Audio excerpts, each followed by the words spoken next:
Jadi gini, yang terjadi sekarang trennya itu adalah Jakarta itu agak kehambat naik-naik. Dikarenakan banyak orang itu yang sudah berpindah-pindah tempat atau migrasi.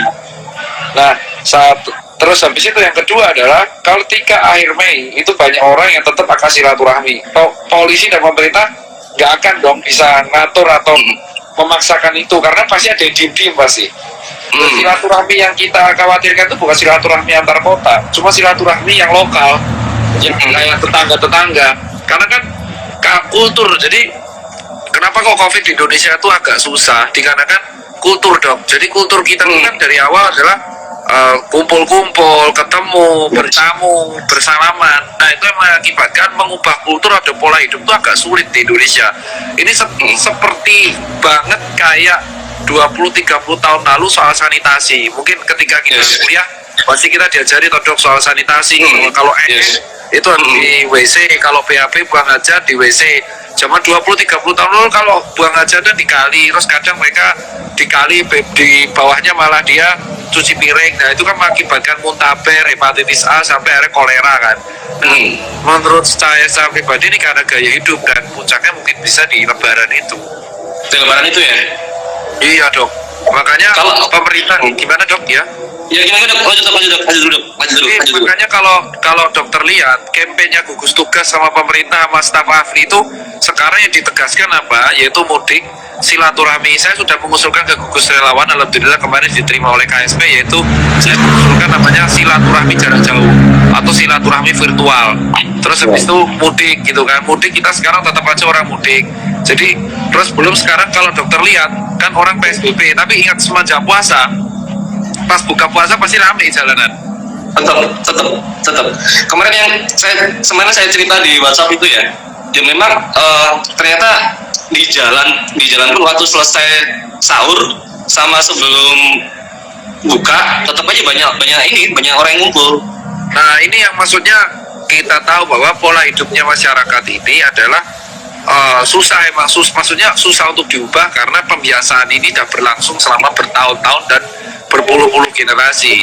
Mengubah ini cuma dalam waktu 2 bulan itu sangat-sangat susah, tapi mungkin tetap kita bisa lakukan. Jadi kan kalau kita tahu bahwa kalau kita cek COVID itu kan sejumlah yang positif COVID kalau dibandingkan jumlah penduduk Indonesia even nggak mencapai 3%.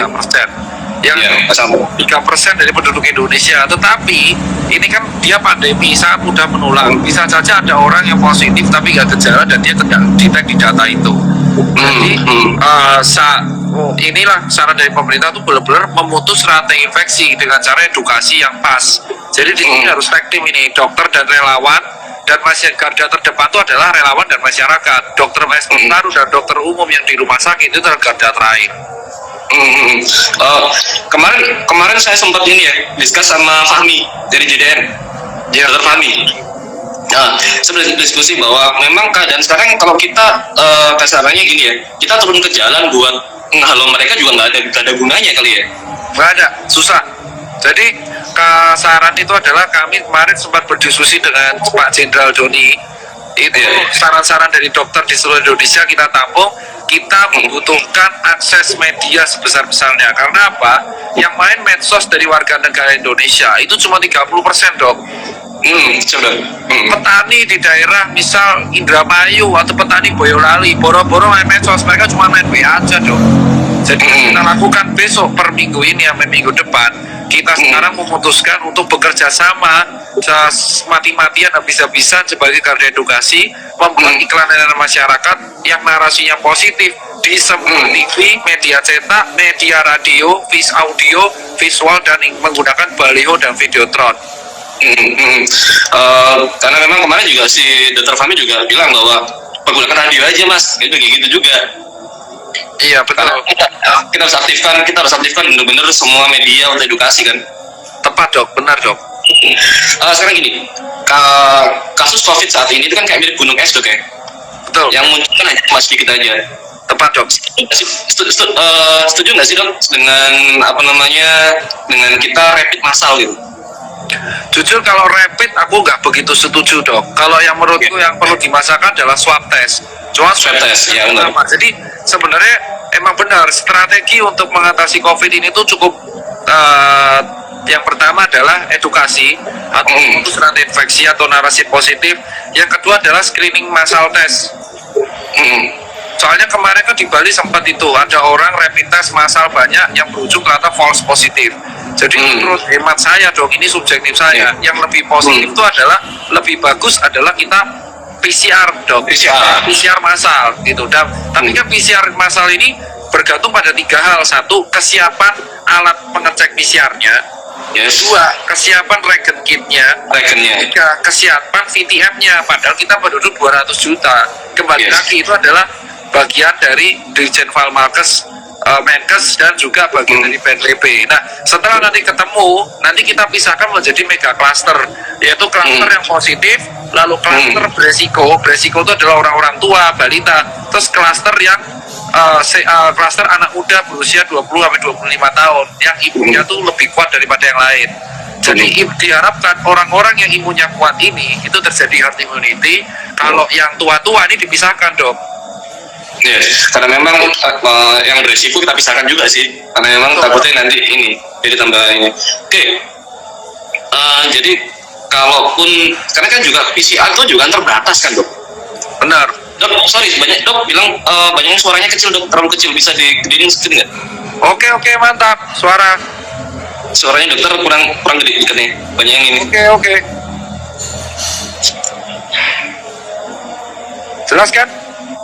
Masih kecil, Dok. Oh ya terus gimana? Halo? Oh, ini udah mentok ya? Udah mentok ini. Oke, nggak apa-apa deh. Biar gue pakai headset kalau gitu. Tadi, Dok. Jumlah PCR memang terbatas karena memang biayanya juga gede kan ya PCR. Tepat sekali, betul. Belum lagi kalau kemarin kami sempat di Tuban itu kan Pantura, Dok. Pantura, terus daerahnya memang sebagai perbatasan, jadi banyak yang lalu lalang di sini. Nah, kami pun kalau mau PCR harus ke Surabaya nih. Oh ya? Iya, ngambilnya di Tuban. Tapi ininya ke Surabaya. Kita sampelnya kita akan bawa ke Surabaya. Oke. Dan itu kurang lebih 4 hari lah. 4 hari 5 hari kita baru dapat ini ya. Nah, kemarin juga sempat tadi regennya habis gitu. Nah, memang itu yang kendala kita problem Indonesia itu adalah kita ini tuh mau cek massal, kita itu kesulitan untuk regen dan banyak. Kedua, kita mengedukasi, kita terpentok pada pola hidup. Makanya yang kita lakukan sekarang adalah berusaha maksimal, karena ya mau piye, Mas? Pasti Mas. Iya lah. Jelas lah itu. Oke. Gini, kira-kira nih, Dok, kita kalau puncak nanti APD aman nggak sih? Jujur kalau untuk APD alhamdulillah sih, Dok. Ini untuk brand lokal saya sendiri kemarin sama teman-teman yaitu Andika dan Erwin, kita mempercepat tugasnya Kemenkes. Jadi kita membawa APD dari Kemenkes untuk dicek di BPPT, lalu nanti dibuat sebuah SOP standar agar brand lokal dan industri gede bisa kerjasama membuat APD lokal terutama hazmat dan dibeli oleh BNPB. Itu aman, Dok, insya Allah, Dok.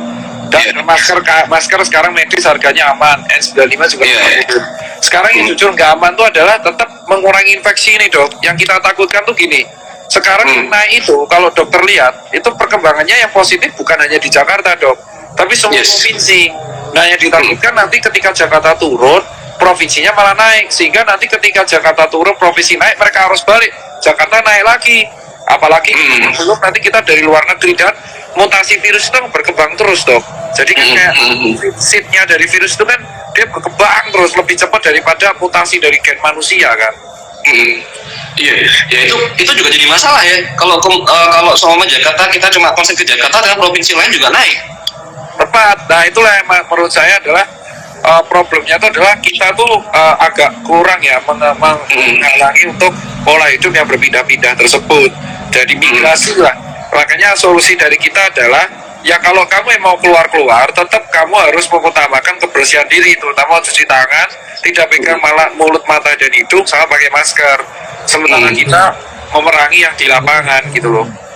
Iya, karena memang masih banyak sih. Dulu kemarin waktu di Solo sama kemarin Solo sama Semarang ya? Iya dok. Sorry, Solo sama Semarang ya? Solo sama Semarang kayak gitu juga dong kayaknya dok ya? Iya betul, di Solo Semarang itu terdapat gap. Ada yang udah paham, tapi di daerah menengah ke bawah yang tidak biasa main Instagram dan Twitter itu tetap aja mereka nggak peduli. Tapi alhamdulillah mereka udah pakai masker. Oke, karena memang di sini juga sama kayak gitu. Di kita edukasi kayak kebetulan kan kemarin kan yang saya ini kan saya sudah ceritakan tuh bahwa saya ada gerakan namanya tuban maskeran. Jadi memang saya gerakkan Maskeran, ya. dengan Saya tahu gerakan itu. terus ternyata kok ya balik lagi gitu loh. Dapat sehari ternyata